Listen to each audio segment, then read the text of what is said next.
Hey Reddit, I'm Matt.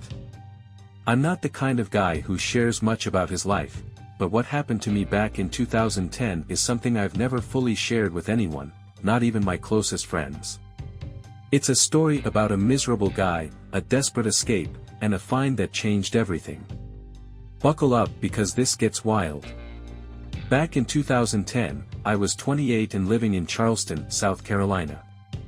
I worked as a deckhand on cargo ships, spending months at sea hauling everything from electronics to raw materials.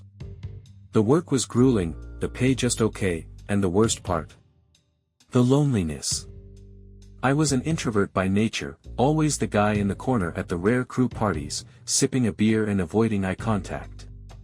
I wasn't close to my family, I had no girlfriend, and my so-called friends were the kind who'd hit you up only when they needed something. Life had turned into this endless gray routine. Work. Sleep. Repeat. I'd stare at the horizon on night shifts, wondering if this was it for me. No passion. No adventure. Just the endless, salt-crusted grind. But then, something broke inside me. I can't explain it. One evening, after a particularly rough shift unloading crates in a freezing rainstorm, I just snapped.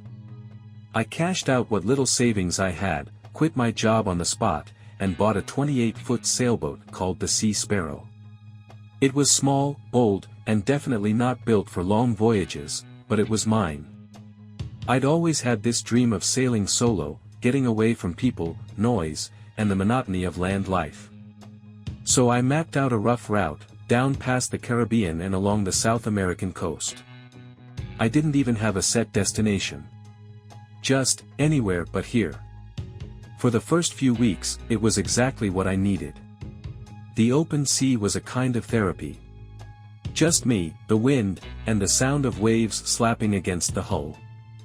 I'd stop at ports occasionally for supplies, but I avoided people. Locals would try to chat me up, and I'd nod politely, buy my bread and canned beans, and retreat to the Sea Sparrow. I told myself I didn't need anyone. I'd figure things out on my own. But even the sea can't keep your demons at bay forever. By the time I'd made it near the coast of Venezuela, I was running low on food, and my spirits were rock bottom. My grand solo adventure started to feel like just another gray grind, only wetter. I'd started questioning everything. Why had I quit my job? What was I even looking for out here? Freedom? Happiness? Maybe I was just running away from my own failure. Then, one evening, something weird happened. I was skimming the charts in my cabin when I noticed a tiny, unmarked blip not far off my course. No name, no details, just a vague outline that might have been an island. It wasn't on the main map, but the older chart I'd bought from a scrappy dock vendor in Puerto Rico had it scribbled in pencil. My curiosity was piqued. What was this place? Why wasn't it marked? The logical thing would have been to ignore it and keep sailing. But logic wasn't exactly my strong suit at that point. I figured, why not? If nothing else, I could drop anchor, stretch my legs, and forage for some fresh food. Maybe even sleep on land for the first time in weeks. By the time I got close, the sun was dipping below the horizon, casting the sea in shades of orange and purple. The island looked like something out of a movie, thick with jungle, fringed with white sand, and completely deserted. No docks, no lights, no signs of life. Just a raw, untouched piece of land. I anchored a few hundred feet offshore and rowed my little dinghy to the beach. The air smelled different there, sweeter, almost like wildflowers and citrus. I hauled my backpack onto the sand and decided to make camp under a cluster of palm trees. As I gathered some driftwood for a fire, I couldn't shake the feeling that this place was strange. Not in a bad way, but like it was hiding something. That night, as the fire crackled and the stars blazed overhead, I felt a sense of peace I hadn't felt in years. For the first time in what felt like forever, my mind was quiet. I fell asleep to the sound of waves lapping against the shore, convinced that I'd finally found a place where the world couldn't reach me. I had no idea what I'd stumbled upon the next morning. I woke up to the sound of birds, a chaotic symphony of chirps, squawks, and trills that seemed to echo through the jungle. The sun was just peeking over the horizon, casting long shadows across the beach. I stretched, yawned, and rubbed the sleep out of my eyes. My stomach growled angrily, reminding me I hadn't eaten anything fresh in days.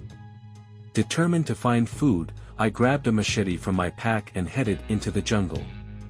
The dense greenery was alive with movement, lizards darting across the ground, colorful parrots flitting between trees, and the occasional rustle of something larger in the underbrush. The air was thick and humid, the kind that clung to your skin and made every step feel heavier. After about an hour of hacking through vines and dodging thorny bushes, I stumbled upon a grove of fruit trees.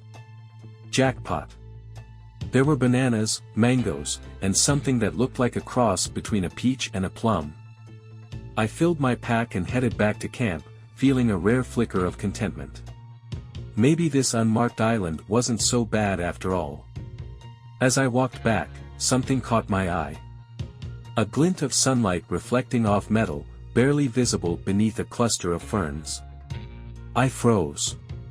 What the hell was that? Curiosity got the better of me.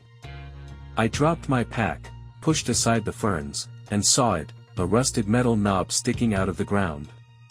It looked ancient, like something out of a pirate movie. My heart started racing. What was this doing here on an unmarked island? Without thinking, I grabbed the knob and pulled. At first, it didn't budge. I tried again, putting all my weight into it, and with a groan of protest, the ground shifted. Dirt crumbled away, revealing the edge of a wooden chest. My breath caught in my throat. A chest? Out here? My hands were trembling as I cleared away more dirt, finally exposing the entire thing. It was about 3 feet long, reinforced with rusted iron bands, and locked with a padlock that looked like it hadn't been touched in centuries. I scrambled back to my pack, grabbed the machete, and smashed the lock until it gave way with a satisfying crack. The lid creaked as I pried it open.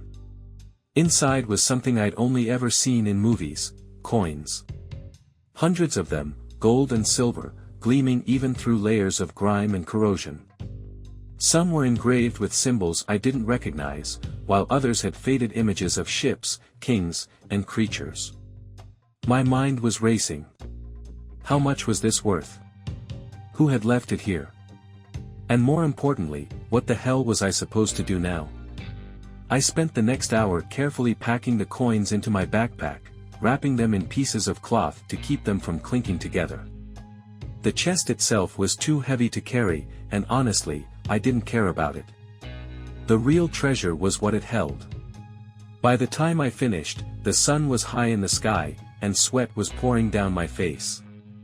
I hauled the pack onto my shoulders, wincing at the weight, and made my way back to the Sea Sparrow. My heart was pounding the entire time, half from exertion and half from the sheer, overwhelming realization of what I'd found. As I pushed off from the beach and rowed back to my boat, one thought kept running through my mind: my life was about to change forever. Leaving the island behind felt surreal. As the Sea Sparrow bobbed over the waves, the weight of the coins in my cabin seemed to anchor my thoughts. What if someone saw me with them? What if customs agents stopped me? Worse, what if I'd unleashed some kind of curse? Yeah, I'd watched too many movies, but I wasn't above paranoia. The first challenge was navigating back to civilization. The maps I had were outdated at best, and the old compass on the Sea Sparrow was finicky, often spinning wildly as if mocking me. I decided to head for the nearest port, a small fishing village near the coast of Venezuela. It wasn't a major hub, which made it the perfect place to quietly gather my bearings. The journey back was nerve-wracking. Every creak of the boat felt amplified, every passing ship seemed like a potential threat. My sleep was restless, haunted by vivid dreams of strangers rummaging through my cabin and stealing the coins.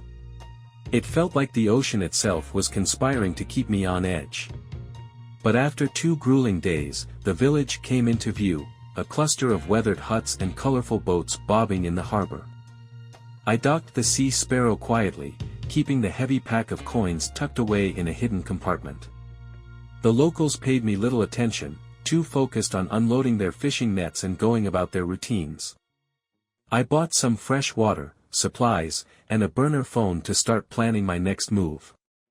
Every conversation felt like it was drenched in subtext. Did they know? Did I look suspicious? My paranoia was starting to get the better of me. With a refueled boat and a vague plan to sail north to the United States, I set off again. The journey was smoother this time, though the stakes felt higher with each mile. I'd pore over the coins during calm seas, marveling at their craftsmanship and wondering about their history. Were they pirate treasure? A stash left behind by explorers? Whatever their origin, I knew one thing: they were my ticket out of misery. Back in Charleston, I had to play it smart. Dumping hundreds of old coins all at once would raise red flags, so I decided to sell them gradually. My first stop was a tiny pawn shop on the outskirts of town, run by an older guy named Rick. His place smelled like old wood and tobacco, the kind of place where time seemed to stand still. When I pulled out one of the gold coins, Rick's eyes widened. "Where'd you find this?" he asked, turning it over in his hands. I mumbled something vague about a family heirloom, and he didn't press further. He offered me $1,200 on the spot, cash. That was more money than I'd seen in months. I tried to keep a straight face as I nodded and pocketed the bills. Over the next few months, I hit up shops in different cities, Savannah, Atlanta, even as far as Nashville. Each time, I sold just a few coins, enough to avoid suspicion but enough to feel the weight of my old life lifting. By the time I'd sold about a quarter of the stash, I had enough to pay off my debts, upgrade the Sea Sparrow, and even put a down payment on a small house. But the biggest change wasn't the money. It was me. For the first time, I felt like I had control over my life. I wasn't just drifting aimlessly anymore, I was building something. I started taking sailing trips just for the joy of it, exploring places I'd always dreamed of seeing. I even joined a local sailing club, where I met people who shared my love for the sea. Turns out, I wasn't as hopeless at making friends as I thought. That it's been over a decade since I found that chest, and my life couldn't be more different. I still haven't sold all the coins, some of them are too beautiful to part with, and others I've donated to museums anonymously. The house I bought with my treasure money has become a home, filled with books, artifacts, and memories from my travels. I still sail, but now it's not about running away. It's about adventure, connection, and rediscovering the magic of the world. And every now and then, when the stars align just right, I think about that tiny, unmarked island and the treasure that changed everything. I wonder if it's still out there, waiting for someone else to stumble upon its secrets. Thanks for reading, Reddit. If there's one thing I've learned, it's that life can change in the blink of an eye. Sometimes, all it takes is pulling on the right knob.